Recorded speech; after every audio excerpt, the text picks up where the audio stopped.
Quem duvida da graça de Deus pode receber de Deus uma punição? O que a Bíblia revela sobre as pessoas que não têm fé e que não acreditam que um milagre pode acontecer na vida?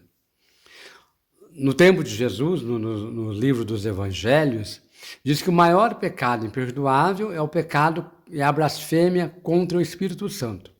É você não acreditar que o Espírito Santo age em você e que o Espírito Santo possa realizar obras impossíveis na sua vida. Quem não acredita nessa graça, não acredita em Deus, isso é um pecado realmente mortal e que não tem perdão.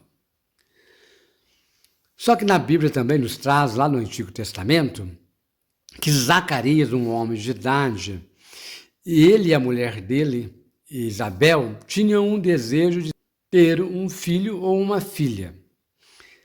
Isabel, mulher de idade, Zacarias, homem de idade. Zacarias era um sacerdote, ele cuidava do templo.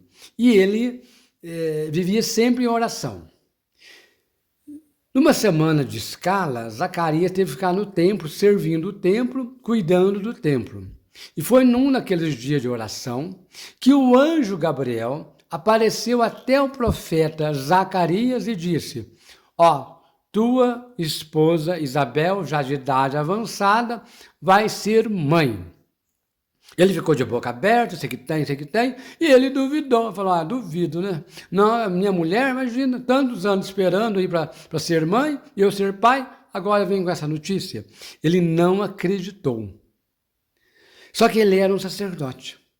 E ele entrou de um jeito lá para limpar o templo, para cuidar do templo. Quando ele saiu do templo, ele saiu diferente, porque ele saiu mudo.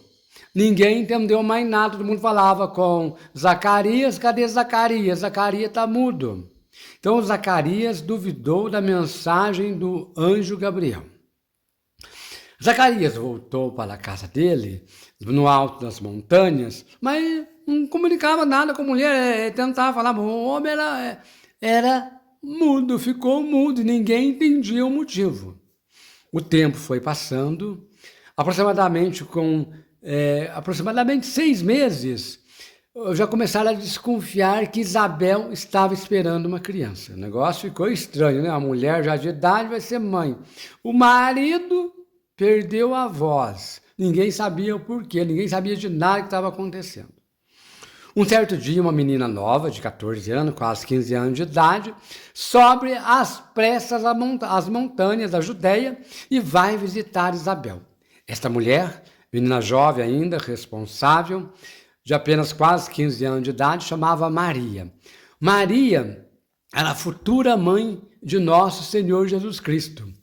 Quando Maria chegou na casa de Isabel e de Zacarias, as duas saudaram, cumprimentaram, e os 2 meninos no ventre se cumprimentaram também. João, já no ventre, queria chamar João, que ainda ninguém sabia qual seria o nome do menino, né? Mas futuramente vai ser chamado João. Aquele menino que seria o João e Jesus, os 2 se saudaram e cumprimentaram. Foi nesse momento que Isabel, muito vergonhosa, contou para Maria que ia ser mãe, 80 e tantos anos, segundo a Bíblia, a mulher vai ser mãe. E a outra lá, uma menina, que seria uma bisneta, estava contando também que ia ser mãe. Zacarias só ouvia o auê e não falava nada. O tempo passou e uma certa noite eles viram, o povo viu, no alto das montanhas da Judéia, uma luz muito forte. Essa luz foi que Zacarias pediu para que fizesse, mesmo sem falar, fizesse uma fogueira, por isso que celebra a fogueira de São João. E nessa fogueira, essa luz anunciava o nascimento de um menino. Quando o menino nasceu, ficou uma polêmica. Qual era o nome que ia escolher para aquele menino? Porque o nome é importante para escolher. Hoje em dia escolhe tantos nomes difíceis e nomes sem sentido. Então, que nome iria dar ao menino? Era uma tradição de toda a família do povo judeu escolher para o primeiro filho, quando homem, colocar o nome do pai. Então, logo, aquele menino iria chamar Zacarias. E aí os familiares contando com isso, foi chegando gente, aí o menino vai chamar Zacarias. Mas Isabel, ela precisava de ouvir do marido, do Zacarias, qual era o nome para o filho. E ela perguntava, as pessoas perguntavam, Zacarias, qual o nome do menino? O Zacarias continuava mudo, pois não é que o mudo não falava, continuava mudo, e tinha que falar. Até que, num certo momento, Zacarias pediu, né, para a galera que estava ali, pediu uma tábua. Nós falamos tábua ou tábua, casa de madeira. Né? Não sei se na Bíblia essa tábua também era feita de argila ou de barro. E ele escreveu, possivelmente essa tábua devia ser de barro, né, de argila, e ele escreveu na tábua que um menino iria chamar João. Todo mundo levou um choque. Todo mundo queria que chamasse os parentes que gostavam de se intrometer na vida dos outros, a tradição é do povo judeu, ele é o primeiro primogênito, teria que chamar Zacarias. Aí Zacarias escreve na tábua que ele vai chamar João. A partir daquele momento, o Zacarias volta a voz, volta a falar, a comunicar. E celebra-se uma grande festa, porque nasceu um grande menino, aquele que seria o precursor, aquele que vem primeiro, preparar o caminho para aquele outro menino, que é primo dele, que vai vir depois com o nome de Emanuel, com o nome de Jesus. Então João, o menino João Batista, vem para preparar o caminho para que nosso Senhor Jesus Cristo revele o caminho da salvação. Os dois, sendo primos, segundo os relatos, eles não chegaram a conhecer durante o tempo em que eles foram crianças. A Bíblia nos relata que o João Batista vai conhecer Jesus no dia do batismo. Isso quer dizer que João Batista morava na Judéia, Jesus morava na Galiléia e Jesus ouvia falar de João Batista e João Batista ouvia falar de Jesus. Olha como que é o destino da vida. Mas os dois vão se encontrar no Rio Jordão, porque João Batista, ele pregava a confissão e a conversão e o batismo. O batismo era o batismo da penitência, porque não tinha noção do Espírito Santo ainda. E quando João Batista batiza Jesus no Rio Jordão, aí João Batista é obrigado a sair de cena. João Batista é preso. João Batista vai ser preso a pedido do rei Antipas, né, que era Herodes tinha 3 filhos homens. O Herodes mais velho já havia falecido. E ficou 3 filhos, o rei Antipas, o Arquelau e o rei Felipe. Os 3 ficaram. E João Batista, ele é preso a pedido do rei Antipas, porque João Batista sabia que a esposa do rei Antipas tinha um caso com o próprio cunhado, que era o irmão dele, que chamava o Felipe, com Herodes Felipe.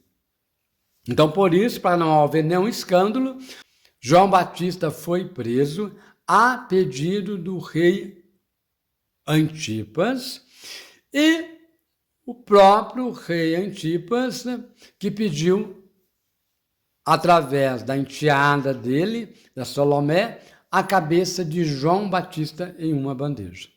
Então, João Batista, o homem que fez o bem, ajudava as pessoas, vivia de comendo gafanhotos, vivia de mel e com uma roupa vestido de couro, e um homem muito simples, mas que anunciava a palavra de Deus e preparou o caminho para nosso Senhor Jesus Cristo e teve a honra e a graça de batizar o Filho de Deus. Quais são as consequências que acontecem para uma pessoa que não acredita na graça de Deus? Zacarias não acreditou e foi punido. Há uma grande diferença.